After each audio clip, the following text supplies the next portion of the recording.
جادو کس نے کیا، جادو کس سمے کیا، جادو کس طرح سے کیا؟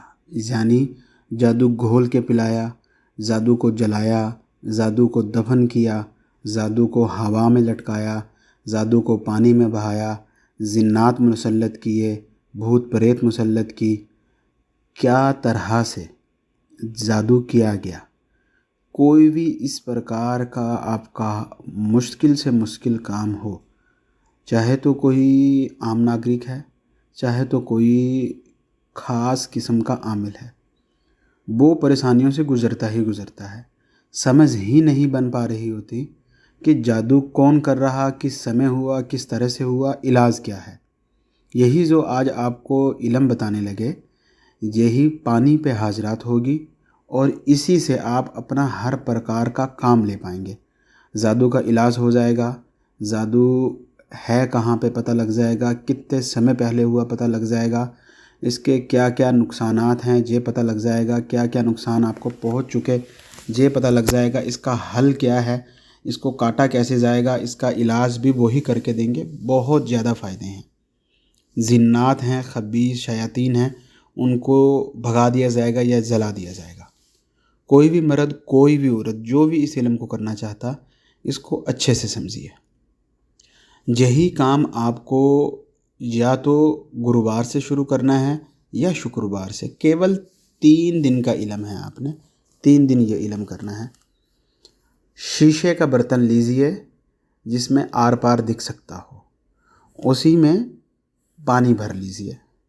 رات کو کسی ایسی جگہ بیٹھ جائیے جہاں پر شور شرابہ نہیں ہو، تاکہ آپ ڈسٹرب نہیں ہوں، آپ پورا دھیان لگا کے علم کر سکیں۔ علم کرنے سے پہلے اجازت لیجئے تاکہ ہماری شکتیاں آپ کو سفلتا دلانے میں جٹ جائیں۔ پورا دھیان لگائیے، اچھا کپڑا پہنیے، خوشبو لگائیے، کسی بھی رنگ کا کپڑا پہن لیجئے، اپنی پسند کی کوئی بھی خوشبو لگا لیجئے۔ جس کمرے میں، جس جگہ آپ بیٹھ کے یہ علم کرنا چاہ رہے، وہ کمرہ بھی اچھا صاف ستھرا رکھیے، بدبودار کمرہ نہیں ہو، خوشبو لگائیے اس میں، جس طرح بھی کمرہ صاف کر کے بیٹھ جائیے۔ پورا دھیان لگا کے اول آخر 21 مرتبہ کوئی سا بھی درود شریف پڑھ لیجئے۔ اگر کسی درود شریف کی زکوٰۃ ادا کی ہے تو وہ پڑھیے، نہیں تو کوئی سا بھی درود شریف پڑھ لیجئے۔ درمیان میں 231 ٹائم 231 مرتبہ آپ کو پڑھنا ہے۔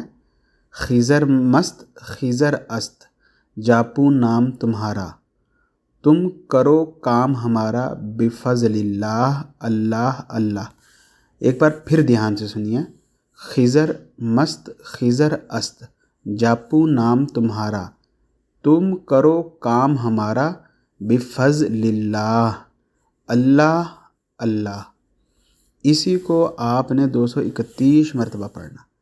3 دن آپ یہ علم کریں گے اور اسی پانی پہ پھونک مارتے رہیں گے اور اس پانی کو اٹھا کر کے رکھ دیا کریں گے۔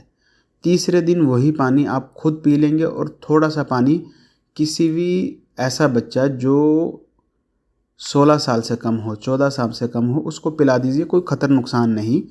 یہی علم کا حصہ ہے۔ گھر کا بچہ، باہر کا بچہ، کسی بھی شربت بنا کے یا ویسے ہی کسی بھی طرح سے بچے کو پانی پلا دیجئے، آپ کا علم سدھ ہو گیا۔ اب جبھی بھی آپ کو کسی کے بھی، آپ کے خود کے بارے میں، ماتا پتا، بیوی بچہ، بہن بھائی، دوست، بوائے فرینڈ، گرل فرینڈ، رشتہ دار، گلی محلہ، استاد، کسی کے بارے میں کچھ بھی جاننا ہے، چھوٹی عمر کا بچہ لے لیجئے جو 8 سال سے بڑا ہو اور 15 سال سے کم ہو، 15 سال سے بڑا نہیں ہو، اسی کے سامنے اسی طرح کوئی بھی شیشے کا گلاس لے لیجئے، باؤل لے لیجئے، جس میں آپ کو آسانی ہو، پانی بھریے۔ 3 مرتبہ پانی پہ پھونک آپ نے مارنی ہے۔ اول آخر ایک بار درود شریف، درمیان میں 3 مرتبہ خیزر مست خیزر است جاپو نام تمہارا، تم کرو کام ہمارا بفضل اللہ اللہ اللہ پڑھ کے پھونک مارنی۔ 3 مرتبہ ایسا کیجیے اور بچے کو بولیے، دھیان لگائے، کچھ دکھ رہا، بچے کو ترنت، کیونکہ آپ پہلے بچے کو، کسی اور بچے کو، ضروری نہیں ہر مرتبہ وہی بچہ پانی میں دیکھے گا، کسی کو بھی پانی پلا لیجئے، کیونکہ آپ وہ پانی پلائے تھے، آپ کا علم پورا تھا، تو جو بچہ بھی آپ کا حکم لگانے کے بعد اس میں دیکھے گا، اس کو نظر آئے گا جیسے ایک کوئی بہت بڑا سا ہال ہے، کوئی خالی میدان ہے، جب بھی بچہ بولے ہاں اس کو پانی میں زمین دکھ رہی، بہت بڑا حال دکھ رہا، اس کو بولیے کہ یہیں کے خاکروب کو بلائیے، خاکروب کو بلائیے۔ جب بھی خاکروب بچہ بلائے کہ خاکروب کہاں، وہ حاضر ہو جائے، اس کو بولیے کہ اس حال کی صفائی کیجیے، تخت لگائیے اور بادشاہ سلامت کو بلا لیجیے۔ آپ یہ سارا ایک ہی بار میں بول سکتے یا حصہ حصہ میں بول سکتے۔ پہلے صفائی کرائیے، پھر تخت لگائیے، پھر بادشاہ کو بلائیے، جیسے آپ کو بچہ کی ذہن کے لحاظ سے اگر وہ سارا کچھ ایک ہی بار بولنے کی صلاحیت رکھتا، سکتی رکھتا، بول پائے گا۔ ایک بار بول لیجیے، نہیں تو ایک ایک کر کے کام کرا لیجیے۔ جب تخت لگ جائے تو خاکروب کو بولیے کہ بادشاہ کو بلائے۔ جب بادشاہ آ جائے تو بادشاہ کے سلام پیش کیجیے بادشاہ کو، اور پھر اس کے بعد پوچھ لیجیے فلاں بن فلاں کہ اوپر کیا معاملہ ہے، جادو کون سا ہے، جنات کون سے ہیں، کب سے ہیں، کون کرایا ہے، اس کا علاج کیجیے، کس جگہ ہے ہمیں دکھائیے، اور جو کچھ بھی آپ کا ہر طرح کا سوال کا جواب آپ کو اسی سمے ملے گا اور علاج بھی اسی سمے ہو جائے گا۔ بہت کام کی چیز ہے، اس سے آپ خود بھی فائدہ اٹھائیے اور اپنا دوست احباب کو بھی بتائیے کہ وہ اپنا علاج خود کر لیجیے، کسی اور کے پاس، جوگی پنڈت مولوی کے پاس جا کے دھکا کھانے کی ضرورت نہیں۔